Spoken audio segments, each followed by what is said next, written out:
ನಮಸ್ಕಾರ. ಪ್ರಜಾಮಾರ್ಗ ನ್ಯೂಸ್ನ ವಿಶೇಷ ಸಂಚಿಕೆಗೆ ನಿಮ್ಮೆಲ್ಲರಿಗೂ ಸ್ವಾಗತ. ನಾನು ನಿಮ್ಮ ವಿನೋದ್ ಕುಮಾರ್. ಫ್ರೀ ಬೀಸ್ ಗ್ಯಾರಂಟಿ ಯೋಜನೆಗಳ ಬಗ್ಗೆ ಇತ್ತೀಚೆಗೆ ಜನರಲ್ಲಿ ತುಂಬ ಗೊಂದಲಗಳು ಮತ್ತು ತುಂಬ ವಿಷಯಗಳು ನಾವು ಕೇಳ್ಪಡ್ತಾ ಇರ್ತೀವಿ.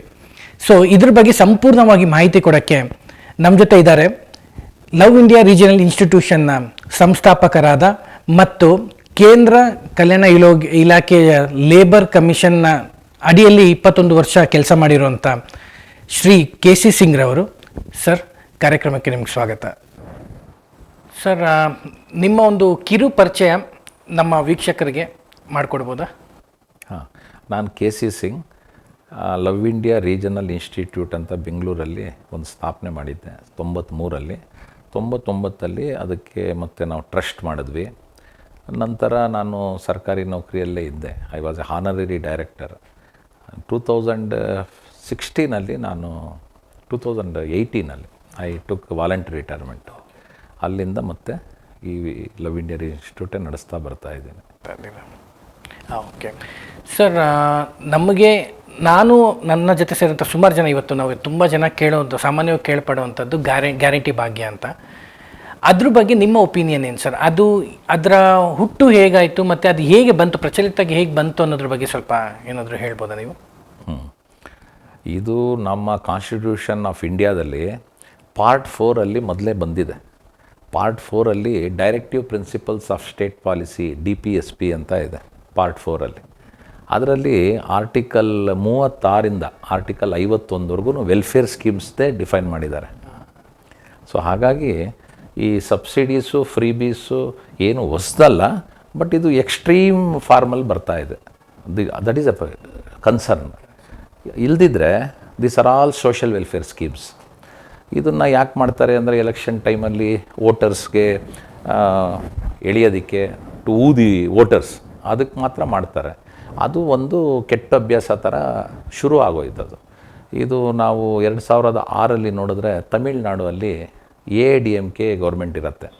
DMK ಗೌರ್ಮೆಂಟ್ ಹೇಳುತ್ತೆ ನಿಮಗೆ ನಾವು ಫ್ರೀ ಕಲರ್ TVs ಕೊಡ್ತೀವಿ ನಾವು ಪವರ್ಗೆ ಬಂದರೆ ಅಂತ. ಹಾಗೆ ಅವ್ರು ಪವರ್ಗೆ ಬರ್ತಾರೆ, ಫ್ರೀ ಕಲರ್ TV ಇಶ್ಯೂ ಮಾಡ್ತಾರೆ. ಸೊ ಈ ಥರ ಅಪ್ಲಿಯನ್ಸಸ್ ಕೊಡೋದು, ಫ್ರೀಯಾಗಿ ರೆಫ್ರಿಜರೇಟರ್ ಕೊಡೋದು, ಇದೆಲ್ಲ ನಡೀತಾ ಇತ್ತು.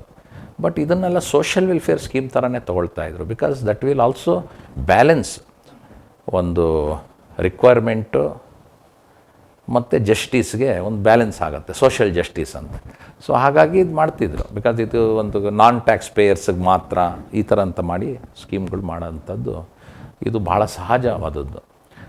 ಆದರೆ ಕ್ಯಾಶ್ ಟ್ರಾನ್ಸ್ಫರ್ಸ್ ಅಂತ ಏನು ಬಂತು 2023 ಮೇಲೆ, ಪ್ರಧಾನ ಮಂತ್ರಿ ಜನ್ಧನ್ ಯೋಜನಾ ಅಂತ ಬಂತು. ಅದು ನಂತರ ಅವ್ರಿಗೇನಾಯಿತು, ಬ್ಯಾಂಕ್ ಅಕೌಂಟ್ಸ್ ಎಲ್ಲ ಕಡೆ ಓಪನ್ ಆಯಿತು, UPI ಡಿಜಿಟಲ್ ಟ್ರಾನ್ಸ್ಫರ್ಸ್ ಆಗೋದು ಶುರು ಆಯಿತು. ಆವಾಗ ಈ ಕ್ಯಾಶ್ ಟ್ರಾನ್ಸ್ಫರ್ಸ್ ಏನು ಬಂತು, ಅಲ್ಲಿಂದ ಫ್ರೀ ಬೀಸ್ ಎಫೆಕ್ಟು ಸ್ವಲ್ಪ ಜಾಸ್ತಿ ಆಯಿತು. ಅದು ಒಂದು ರೀತಿಯಲ್ಲಿ ಬರ್ಡನ್ ಆಗ್ತಾ ಬಂತು ಸ್ಟೇಟ್ ಎಕ್ಸ್ಚೆಕ್ಕರ್ ಮೇಲೆ. ಅದು ಒಂದು. ಆದರೆ ಫ್ರೀ ಬಿ ಕಲ್ಚರೇ ರಾಂಗು. ಫ್ರೀ ಬಿ ಕಲ್ಚರ್ ಅದನ್ನೇ ಒಂದು ಪ್ರಾಕ್ಟೀಸಲ್ಲಿ ಇಟ್ಕೊಳ್ಳೋದು ತಪ್ಪು. ಅಗತ್ಯ ಇರೋವಾಗ ಕೊಡೋದು, ಪಾವರ್ಟಿಯಲ್ಲಿರೋಂಥ ಸೆಕ್ಷನ್ ಅವ್ರಿಗೆ ಕೊಡೋದು, ಅಂಡರ್ ಪ್ರಿವಿಲೇಜ್ಡಿಗೆ ಕೊಡೋದು, ರೆಕ್ವಿಸಿಟ್ ನೀಡಿ ಪರ್ಸನ್ಸ್ ಏನಿದ್ದಾರೆ ಅದಕ್ಕೆ ಒಂದು ಅಲೋಕೇಟ್ ಮಾಡಿ ಮಾಡೋಂಥದ್ದು ಒಂದು ಸಹಜವಾದ ಪದ್ಧತಿ ಸರ್ಕಾರದ್ದು. ಆದರೆ ಈಗ ಅಪೋಸಿಷನ್ ಇರೋರು ಪೊಲಿಟಿಷಿಯನ್ಸ್ ಏನು ಗ್ಯಾರಂಟಿ ಕೊಟ್ಟು ಸರ್ಕಾರಕ್ಕೆ ಬರ್ತಾರೆ, ಅದು ಭಾಳ ಇದು ಗೆಲ್ಲೇಬೇಕು ಅಂತ ಒಂದು ಇದರಲ್ಲಿ ಭಾಳ ಗ್ಯಾರಂಟೀಸ್ ಕೊಡ್ತಾ ಬರ್ತಾರೆ. ನೀವು ನೋಡಿರ್ಬೋದು JDS ಅಂತ ಒಂದು 5 ಗ್ಯಾರಂಟಿ, ಆಮೇಲೆ ಕೇಜ್ರಿವಾಲ್ ಅಲ್ಲಿ ಡೆಲ್ಲಿಯಲ್ಲಿ ಕೊಟ್ಟಿರೋ ಗ್ಯಾರಂಟಿಗಳು, ತಮಿಳ್ನಾಡು ಅಲ್ಲೆಲ್ಲ. ಬಟ್ ಕೆಲವು ಗೌರ್ಮೆಂಟ್ಸ್ ಸಸ್ಟೇನ್ ಕೆಲವು ಗೌರ್ಮೆಂಟ್ಸ್ ಸಸ್ಟೇನ್ ಆಗಲ್ಲ. ಅವ್ರದ್ದು ಆ್ಯನ್ಯಲ್ ಬಾರೋಯಿಂಗ್ ಮೇಲೆ ಡಿಪೆಂಡ್ ಆಗುತ್ತೆ. If the annual borrowing exceeds 3%, they are plunging. ಅವ್ರದ್ದು ಡಿಕ್ಲೈನ್ ಆಗ್ತಾ ಹೋಗುತ್ತೆ. ಯಾಕಂದರೆ ಅವ್ರ ಫೈನಾನ್ಷಿಯಲ್ ರೆಗ್ಯುಲೇಷನ್ ಇರಲ್ಲ. ಆವಾಗ ಫಿಸ್ಕಲ್ ಡೆಫಿಸಿಟ್ ರೈಸ್ ಆಗುತ್ತೆ. ಸರ್, ನನ್ನ ಒಂದು ಕ್ವಶನ್ ಇನ್ನೊಂದೇನೆಂದರೆ, ಈಗ ನೋಡಿ, ಸರ್ಕಾರ ನಡೆಯೋದು ಹೇಗೆ ಅಂದರೆ ಜನಗಳ ಹಣ ಅದು ಪ್ರಚಲಿತವಾಗಿ ಇರ್ತಾ ಇರಬೇಕು, ಅಂದರೆ ಸಪ್ಲೈ ಆಗ್ತಾನೆ ಇರಬೇಕು ಅಂತ ಅಂತಾರೆ. ಸೊ ಎಲ್ಲದಕ್ಕೂ ಒಂದರಿಂದ ಒಂದಕ್ಕೆ ಡಿಪೆಂಡ್ ಆಗಿರುತ್ತೆ. ಈಗ ಯಾವುದೋ ಒಂದು ರೋಡ್ ಹಾಕ್ಸ್ಬೇಕಂದ್ರೆ ಇನ್ನೊಂದು ಅದರಿಂದ ಟ್ಯಾಕ್ಸಿಂದ ಬರೋ ಹಣನ ರೋಡಿಗೆ ಹಾಕ್ತಾರೆ, ಎಲ್ಲ ಅಲ್ಲಿಗೆ ಖರ್ಚಾಗಿ ಸರ್ಕ್ಯುಲೇಟ್ ಆಗ್ತಾನೆ ಇರಬೇಕಾಗುತ್ತೆ. ಬಟ್ ಈಗ ಸಡನ್ನಾಗಿ ಇವರು ಫ್ರೀ ಬೀಸ್ ಅಂತ ಕೊಟ್ಟಾಗ ಯಾವುದೋ ಒಂದು ಎಕ್ಸಾಂಪಲ್, ಇವಾಗ ಅಕ್ಕಿ ಉಚಿತವಾಗಿ ಕೊಡ್ತಾರೆ ಅಥವಾ ಏನೋ ಕೊಡ್ತಾರೆ ಅಂದಾಗ ಜನ ಅವರು ದುಡಿಯೋದು ಎಲ್ಲೋ ಆ ಮಟ್ಟ ಬಂದು ಕಮ್ಮಿ ಆಗುತ್ತೆ. ಸೊ ಇಲ್ಲಿ ಸರ್ಕಾರಕ್ಕೆ ಬರುವಂಥ ದುಡ್ಡು ಕಮ್ಮಿ ಆಗ್ಬೋದು. ಬಟ್ ಹೇಗೆ ಸರ್ಕಾರ ಅದನ್ನ ನಿಭಾಯಿಸುತ್ತೆ ಮತ್ತು ಅವ್ರು ಎಲ್ಲಿಂದ ದುಡ್ಡು ತಂದು ಹೇಗೆ ತಂದು ಕೊಡ್ತಾರೆ ಸರ್? ಅದು ಹೇಗೆ ಸಾಧ್ಯ ಆಗುತ್ತೆ? ಅದೇ ಕಾನ್ಸ್ಟಿಟ್ಯೂಷನ್ ಆಫ್ ಇಂಡಿಯಾ ಅಲ್ಲಿ ಒಂದು ಸ್ಪೆಸಿಫಿಕ್ ಲೀಗಲ್ ಲಿಮಿಟೇಷನ್ ಕೊಟ್ಟಿದ್ದಾರೆ. 3% ಅವ್ರ ಅಡ್ಮಿನಿಸ್ಟ್ರೇಟಿವ್ ಕನ್ವೀನಿಯನ್ಸಲ್ಲಿ ಅವ್ರು ಮಾಡ್ಬೋದು. 3% ಆ್ಯನ್ಯಲ್ ಬಾರೋಯಿಂಗ್ ಇದ್ದರೂ ಕೂಡ it will not affect, strain ಆಗಲ್ಲ ಸ್ಟೇಟ್ ಎಕ್ಸ್ಚೆಕರ್ ಮೇಲೆ. ಅದಕ್ಕೆ ಫೈನಾನ್ಷಿಯಲ್ ರೆಗ್ಯುಲೇಷನ್ ಮ್ಯಾನೇಜ್ ಆಗುತ್ತೆ.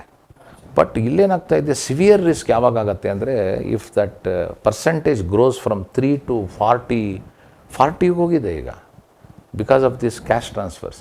ಇಲ್ಲಿ ಸ್ವಲ್ಪ ಸಿವಿಯರ್ ಸ್ಟ್ರೈನ್ ಆಗ್ತಾ ಇದೆ ಫಿನಾನ್ಷಿಯಲ್ ಮ್ಯಾನೇಜ್ಮೆಂಟಲ್ಲಿ. ಇಲ್ಲಿ ಬರ್ಡನ್ ಆಗ್ತಾರೆ ಸರ್ಕಾರಕ್ಕೆ. ಇಲ್ದಿದ್ರೆ ಈ ಸಬ್ಸಿಡಿ ಅಂತ ಬರುತ್ತೆ, ಈ ಸಬ್ಸಿಡಿಗಳು ಕೊಡ್ತಾ ಬರ್ತಾಯಿದ್ರು. That's a standard way of issuing. PDS ಬರುತ್ತೆ, ಪಬ್ಲಿಕ್ ಡಿಸ್ಟ್ರಿಬ್ಯೂಷನ್ ಸಿಸ್ಟಮ್ ಅಂತ ಏನಿದೆ, ಅದರಲ್ಲೇ ಒಂದು ಹೆಚ್ಚಾಗಿ ಕೊಡೋಂಥದ್ದು. ಈಗ ಅವ್ರಿಗೆ ಅಲ್ಲಿ ಅಕ್ಕಿ ಬೇಳೆ ಇದು ಕೊಡಬೇಕು, ಇವ್ರಿಗೆ ಪಾವರ್ಟಿಯಲ್ಲಿರೋಂಥ ಸೆಕ್ಷನ್ ಅವರು ಕೊಡಬೇಕು, ನಾನ್ ಟ್ಯಾಕ್ಸ್ ಪೇಯರ್ಸ್ಗೆ ಕೊಡಬೇಕು ಅಂತ ಇದ್ದರೆ ಸೋಷಿಯಲ್ ವೆಲ್ಫೇರ್ ಜಸ್ಟಿಸ್ಗೆ ಬರುತ್ತೆ ಅದು. ಆದರೆ ಇವರು ಸ್ವಲ್ಪ ಹೆಚ್ಚು ಮಾಡಬೇಕಂದ್ರೂ ಕೂಡ they can go up to another 3%. ಅದಕ್ಕಿಂತ ಜಾಸ್ತಿ ಹೋದರೆ RBI ಅಲ್ಲಿಂದ ಒಂದು ವಾರ್ನಿಂಗ್ ಕೊಡುತ್ತೆ, ಆಮೇಲೆ ಫಿನಾನ್ಸ್ ಮಿನಿಸ್ಟ್ರಿಯಿಂದ ವಾರ್ನಿಂಗ್ಸ್ ಬರುತ್ತೆ. ಅಲ್ಲಿ ಏನಾಗುತ್ತೆ, ಅಲ್ಲಿ ಬರ್ಡನ್ ಆಗ್ತಾ ಹೋಗುತ್ತೆ. ನೀವು ನೋಡಿರ್ಬೋದು ಉತ್ತರಾಖಂಡ್ ಆಗಿರ್ಬೋದು, ಆಮೇಲೆ ನಮ್ಮ ಕರ್ನಾಟಕದ ವಿಷಯದಲ್ಲೂ ಸ್ವಲ್ಪ it is at painstaking ಪ್ರೊಸೆಸಲ್ಲಿದೆ. ಸೊ ಈ ಥರ ಕೆಲವು ಬರ್ಡನ್ಸ್ ಆಗುತ್ತೆ. Subsidy is the standard form of social welfare.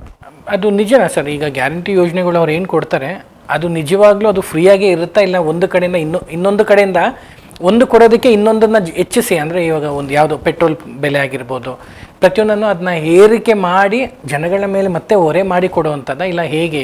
ನೋಡಿ, directive principles of state policy ಏನಿದೆ ಅದು ನಮ್ಮ ಫಂಡಮೆಂಟಲ್ ಡ್ಯೂಟೀಸು ಸಿಟಿಸನ್ಸ್ಗಾದರೆ, directive principles of state policy ಏನಿದೆ ಅದು ಬಂದು ಗೌರ್ಮೆಂಟಿಗೆ. ಫಂಡಮೆಂಟಲ್ ರೈಟ್ಸಲ್ಲಿ ನಿಮಗೇನಾದರೂ ಒಂದು ಸಿಗಲಿಲ್ಲ ಅಂದರೆ ಯು ಕ್ಯಾನ್ ಗೋ ಟು ಕೋರ್ಟಿಂದ ಎನ್ಫೋರ್ಸ್ ಮಾಡ್ಬೋದು. ಆದರೆ ಡೈರೆಕ್ಟಿವ್ ಪ್ರಿನ್ಸಿಪಲ್ ಸ್ಟೇಟ್ ಪಾಲಿಸಿಯಲ್ಲಿ ನೀವು ಗೌರ್ಮೆಂಟ್ಗೆ ಯು ಕೆನಾಟ್ ಎನ್ಫೋರ್ಸ್, ಕೋರ್ಟಲ್ಲಿ ಟ್ರೈ ಮಾಡೋಕ್ಕಾಗಲ್ಲ. ಅದು ಒಂದು ಕಡೆ. ಇನ್ನೊಂದು, ಸರ್ಕಾರ ನೀವು ಕೇಳಿದ ಪ್ರಶ್ನೆ, ಇದು ಕೊಡೋದಕ್ಕೆ ಅವ್ರು ಎಲ್ಲಿಂದ ಹಣ ಸಿಗತ್ತೆ, ಮತ್ತು ಎಲ್ಲೋ ಒಂದು ಕಡೆ ಅವ್ರಿಗೆ ಹೊರೆ ಆದಮೇಲೆ ಅವರು ಬೇರೆ ಕಡೆಯಿಂದನೂ ಡ್ರಾ ಮಾಡಬೇಕಾಗತ್ತೆ ಅಮೌಂಟ್. ಅದು ಭಾಳ ಸಹಜವಾದದ್ದು, ಬ್ಯಾಲೆನ್ಸ್ ಮಾಡಲೇಬೇಕು ಅವರು. ಅದಕ್ಕೆ ಫ್ರೀ ಬೀಸ್ ಇಶ್ಯೂ ಮಾಡೋದು ಮಾಡ್ತಾರೆ ಅವರು. ಮತ್ತು ಎಷ್ಟು ಬರ್ಡನ್ ಆಗಿದೆ, ಫಿನಾನ್ಷಿಯಲ್ ಬರ್ಡನ್ ಏನಾಗಿದೆ, ಅದಕ್ಕೆ ಅವ್ರು ಆ್ಯನ್ಯಲ್ ಬಾರೋಯಿಂಗು ಜಾಸ್ತಿ ಮಾಡ್ಕೊಳ್ತಾರೆ, ಇಲ್ಲ ಬೇರೆಯವ್ರ ಮೇಲೆ ಟ್ಯಾಕ್ಸ್ ಹಾಕ್ತಾರೆ. ಇದೆಲ್ಲ ನಡೀತಾ ಇರುತ್ತೆ. ಅಲ್ಲಿ ಎಲ್ಲಿ ಟ್ಯಾಕ್ಸ್ ಹಾಕಬೇಕು ಅಂತ ಸರ್ಕಾರಕ್ಕೆ ಅನ್ಸತ್ತೋ ಅಲ್ಲಿ ಹಾಕ್ತಾರೆ. ಜನರಿಗೆ ಬೇಸರ ಆದರೆ they have to vote them out. So ಒಂದು ಕೈಯಿಂದ ಬಲಗಡೆಯಿಂದ ಕೊಡ್ತಾ ಎಡಗಡೆಯಿಂದ ಕಿತ್ಕೊಳ್ಳುತ್ತಾರೆ. ಹೌದು, ಹಾಗೆ ಕಾಣ್ತಾ ಇದೆ ಎಲ್ಲ ಕಡೆನೂ. ಈಗ ಮುಖ್ಯಮಂತ್ರಿ ಲಾಡ್ಲಿ ಬೆಹನಾ ಅಂದ್ಬಿಟ್ಟು ಮಧ್ಯಪ್ರದೇಶಲ್ಲಿ ಆಗಿರ್ಬೋದು, ಅದೇ ಥರ ಅಲ್ಲೂ ಒಂದಾಗಿದೆ ಬಿಹಾರಲ್ಲಿ. 10,000 rupees ಎವ್ರಿ ಇಯರ್ ನಾವು ಕೊಡ್ತೀವಿ ಅಂತ. ಇಲ್ಲಿ 1,000 rupees 2,000 rupees ಕರ್ನಾಟಕ, 1,000 rupees ತಮಿಳ್ನಾಡುವಲ್ಲಿ. ಈ ಥರ ಎಲ್ಲ ಎಷ್ಟೋ ಇದೆ. ಸೈಕಲ್ ಕೊಡ್ತಾಯಿದ್ರು ಮಕ್ಕಳಿಗೆ, ಬಟ್ ಅಲ್ಲಿ RBI ಆಸ್ ಅಪ್ರಿಷಿಯೇಟೆಡ್. ಆ ಸೈಕಲ್ ಕೊಟ್ಟರಲ್ಲ, ಅಲ್ಲಿ ಬಿಹಾರಲ್ಲಿ ಸೈಕಲ್ ಕೊಟ್ಟರು. ಪ್ರಧಾನ ಮಂತ್ರಿ ರಿಪೋರ್ಟಲ್ಲಿ ಮತ್ತು ಇನ್ನೊಂದು ರಿಪೋರ್ಟ್ ಬರುತ್ತೆ, ಈ ಆ್ಯನ್ಯಲ್ ಸರ್ವೆ ಮಾಡಿಬಿಟ್ಟು ಏನು ಬಿಡ್ತಾರೆ, CAG ಆಗಿರ್ಬೋದು, ಅಲ್ಲೆಲ್ಲ they have appreciated that government. ಯಾಕಂದರೆ ಅಲ್ಲಿ ಡ್ರಾಪ್ಔಟ್ಸು ಡಿಕ್ಲೈನ್ ಆಯಿತು ಮಕ್ಕಳದು. They retained in the education system, schoolings. ಅಲ್ಲಿ ಒಂದು ಇಂಪ್ರೂವ್ಮೆಂಟ್ 3 to 8% ಹೋಯಿತು. ಸೊ ಅಲ್ಲಿ ಒಂದು ಸ್ವಲ್ಪ ದಟ್ ಈಸ್ ಸೋಷಿಯಲ್ ವೆಲ್ಫೇರ್ ಆಯಿತು. ಸೊ ಸಬ್ಸಿಡೀಸ್ ಆಗಿರ್ಬೋದು, ಬಡವ್ರಿಗೆ ಸೈಕಲ್ಲು, ಅಪ್ಲಿಯನ್ಸಸ್ ಏನೇನು ಕೊಡ್ತಾರೆ ಎಲ್ಲ ಕೊಡ್ಬೋದು. ಬಟ್ ಫಿನಾನ್ಷಿಯಲ್ ಸ್ಟ್ರಕ್ಚರ್ನ ಡಿಸ್ಟಾರ್ಟ್ ಮಾಡದೆ ಅವ್ರು ಏನು ನಡೆಸ್ತಾರೆ ಅದು ಸರ್ಕಾರದ ಕೈಯಲ್ಲಿದೆ. ಟ್ಯಾಕ್ಸ್ ಹೆಚ್ಚು ಮಾಡ್ತಾರೆ ಅವರು, ಬಿಕಾಸ್ ಇದು ಕೊಡೋದೇ ನಾನ್ ಟ್ಯಾಕ್ಸ್ ಪೇಯರ್ಸ್ಗೆ. ಎಲ್ಲಿಂದ ಕೊಡ್ತಾರೆ ಅವರು? ನಮ್ಮ ಹಣ ಟ್ಯಾಕ್ಸೇ ಕೊಡೋದು. ಅಲ್ಲಿ ಕೊಡೋವಾಗ ಏನು ಮಾಡ್ತಾರೆ, ಅವ್ರಿಗೆ ಸಾಲಿಲ್ಲ ಅದರಲ್ಲಂದರೆ ದೇ ಬಾರೋ, ಅದು ಆಗಲಿಲ್ಲ ಅಂದರೆ ಟ್ಯಾಕ್ಸ್ ಹಾಕಿ ತೆಗಿತಾರೆ. ಆ ಥರ ದೇ ಹ್ಯಾವ್ ಬ್ಯಾಲೆನ್ಸ್. ಬಟ್ ನಿಜವಾಗ್ಲೂ ಇದು ನಮ್ಮ ಆರ್ಥಿಕ ವ್ಯವಸ್ಥೆ ಆಗಿರ್ಬೋದು ಅಥವಾ ಜನಗಳ ಭವಿಷ್ಯಕ್ಕೆ ಅದು ನಿಜವಾಗ್ಲೂ ಒಳ್ಳೆಯದಾ ಹೇಗೆ ಸರ್? ಫ್ರೀ ಬೀಸಿಂದ ಅಲ್ಲ, ಈ ಸಿಸ್ಟಮು ಒಳ್ಳೆಯದಲ್ಲ. ಕೋರ್ಟಲ್ಲಿ ಮ್ಯಾಟ್ರ್ ನಡೀತಾ ಇದೆ, ಇನ್ನೂ ಅದ್ರದ್ದು ಆರ್ಡರ್ ಪಾಸ್ ಆಗಿಲ್ಲ. ಇಂಟ್ರಿಮ್ ಆರ್ಡರ್ 2 ಪಾಸ್ ಆಗಿದೆ. ಅದರಲ್ಲಿ they have warned the state governments to have proper check over the balance statements.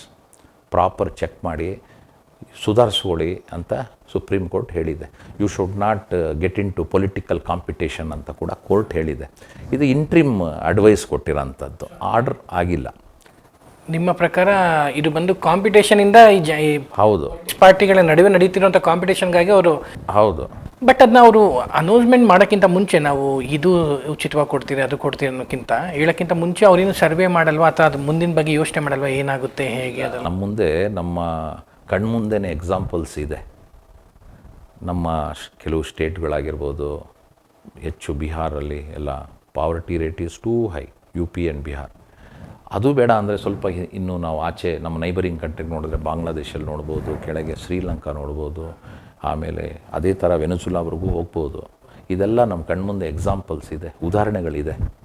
V have to learn from examples or we have to get inspired by proper administrative structure. ಎರಡಲ್ಲಿ ಒಂದು ಮಾಡಬೇಕು.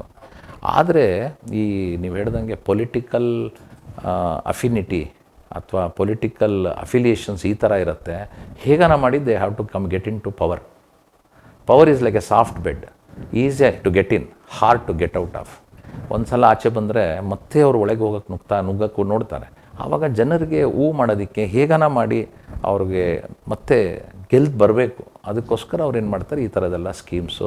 1 guarantee ಇರ್ತು, 2 ಆಯಿತು, 3 ಆಯಿತು, 4 ಆಯಿತು, 5 guarantee. ಇನ್ನೊಂದೆಲ್ಲೋ ಕಡೆ ಆಂಧ್ರಲ್ಲೋ ಎಲ್ಲೋ 6 guarantee ಕೊಟ್ಟರು. So ಈ guarantee schemes ಅನ್ನೋದು ಸರ್ಕಾರ ಅನೌನ್ಸ್ ಮಾಡಿದ್ರೆ depending on there budgetary provision ಅದಕ್ಕೆ ಸಬ್ಸಿಡಿ ಅಂತಾರೆ. ಅಲ್ಲಿ ಅವ್ರು ನೋಡಿಬಿಟ್ಟು ಇಷ್ಟು ಅಮೌಂಟ್ ಇದೆ, ನಾವು ಅಲೋಕೇಟ್ ಮಾಡೋಣ ಫಾರ್ಮರ್ಸ್, ವೇವರ್ ಲೋನ್ ಅದು ಮಾಡೋಣ, ಸೈಕಲ್ಸ್ ಕೊಡೋಣ ಬಡ ಮಕ್ಕಳಿಗೆ, ಸ್ಕೂಲ್ಗೆ ಹೋಗೋ ಮಕ್ಕಳಿಗೆ, ಹಣ ಕೊಡೋಣ 1000 ರೂಪಾಯಿ. ಇದು ಏನಾಗುತ್ತೆ, it will better their life and their livelihood. ಇದು ಎರಡೂ ಸಾಧ್ಯ ಆಗುತ್ತೆ. ಆದರೆ ಈಗ ಏನಾಗ್ತಾ ಇದೆ ಅಂದರೆ ಕಾಂಪಿಟೇಷನಲ್ಲಿ ಈಗ ಕ್ಯಾಶ್ ಟ್ರಾನ್ಸ್ಫರ್ಸ್ಗೆ ಯಾವಾಗ ಬಂತು, ಸಬ್ಸಿಡಿಯಿಂದ ಫ್ರೀ ಬೀಸ್ಗೆ ಹೋಯ್ತು. Freebies was only appliances, T V ಕೊಡ್ತೀನಿ, ರೆಫ್ರಿಜಿರೇಟರ್ ಕೊಡ್ತೀನಿ ಅಂತ. ಅದು ಎಷ್ಟು ಒನ್ ಟೈಮ್ ಎಷ್ಟಾಗ್ತಾಯಿತ್ತು ಖರ್ಚು ನಿಮ್ಮದು? 13,000ಇಂದ 14,000 ಕೋಟಿ ಖರ್ಚಾಗ್ತಾಯಿತ್ತು. 14,000 ಕೋಟಿ ಅಷ್ಟೇ ಖರ್ಚಾಗ್ತಿತ್ತು ಒನ್ ಟೈಮ್. ನೀವು 5 ವರ್ಷ ಇರ್ಬೋದಲ್ಲ ಸರ್ಕಾರ. ಇದು ಹೋಗ್ತಾ ಏನಾಯಿತು, ವರ್ಷಕ್ಕೆ ನಿಮಗೆ ಮಕ್ಕಳದು ಸ್ಕೂಲ್ ಫೀಸ್ ಕಟ್ತೀವಿ, ಇಂಥದ್ದೆಲ್ಲ ಬಂತು. ಇದೆಲ್ಲ ನಮಗೆ ಕಾನ್ಸ್ಟಿಟ್ಯೂಷನಲ್ಲಿ ಪ್ರಾವಿಷನ್ ಇದೆ ಬಡ ಮಕ್ಕಳಿಗೆ. ಇದು ಸ್ಕಾಲರ್ಶಿಪ್ಸ್ ನಡೀತಾ ಇತ್ತು. ಸೊ ನೀವು ಮತ್ತೆ ಲೋನ್ಸ್ ಕೊಡೋದು ಶುರು ಮಾಡಿದ್ರು, ಫ್ರೀ ಲೋನ್ಸು ಅದೆಲ್ಲ ಇತ್ತು. ಸೊ ಹಾಗಾಗಿ ಇದೇನು ಹೊಸದೇನಲ್ಲ. This sort of a provision is going on. ಸರಿ ಸರ್, ಇವತ್ತು ನಮ್ಮ ವೀಕ್ಷಕರಿಗೆ ಇದ್ರ ಬಗ್ಗೆ ತುಂಬ ಪ್ರಸ್ತುತವಾಗಿ ನೀವು ಅದನ್ನ ಸರಿಸ್ವಲ್ಪವಾಗಿ ನೀಟಾಗಿ ಹೇಳಿದ್ರಿ, ಎಲ್ಲ ಅದ್ರ ಬಗ್ಗೆ ಚರ್ಚೆ ಎಲ್ಲ ಇದು ಮಾಡಿ. ತುಂಬ ಥ್ಯಾಂಕ್ ಯು ಸರ್, ಧನ್ಯವಾದ ನಿಮಗೆ. Thank you. ಕೇಳಿದ್ರಲ್ವ, ಸಬ್ಸಿಡಿನೇ ಬೇರೆ, ಗ್ಯಾರಂಟಿ ಯೋಜನೆಗಳೇ ಬೇರೆ. ಸಬ್ಸಿಡಿ ನಮಗೆ ಸಪೋರ್ಟ್ ಮಾಡುವಂಥದ್ದು, ಗ್ಯಾರಂಟಿ ಯೋಜನೆಗಳು ನಮ್ಮನ್ನು ಡಿಪೆಂಡ್ ಮಾಡುವಂಥದ್ದು.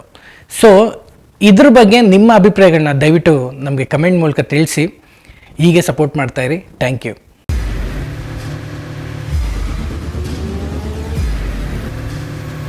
ಪ್ರಜಾಮಾರ್ಗ ನ್ಯೂಸ್, ಇದು ಜನಸಾಮಾನ್ಯರ ಧ್ವನಿ. ನಮಸ್ಕಾರ. ನೀವು ನೋಡ್ತಾ ಇದ್ದೀರಾ ಪ್ರಜಾಮಾರ್ಗ ನ್ಯೂಸ್. ರಾಷ್ಟ್ರದ, ರಾಜ್ಯದ ರಾಜಕೀಯದ ಬಗ್ಗೆ ಹೆಚ್ಚಿನ ಸಿನಿಮಾ ಅಪ್ಡೇಟ್ಗಳಿಗಾಗಿ ಫಸ್ಟ್ ಲೈಕ್ ಮಾಡಿ, ಸಬ್ಸ್ಕ್ರೈಬ್ ಆಗಿ, ಹಾಗೆ ಫಾಲೋ ಕೂಡ ಮಾಡಬೇಕು.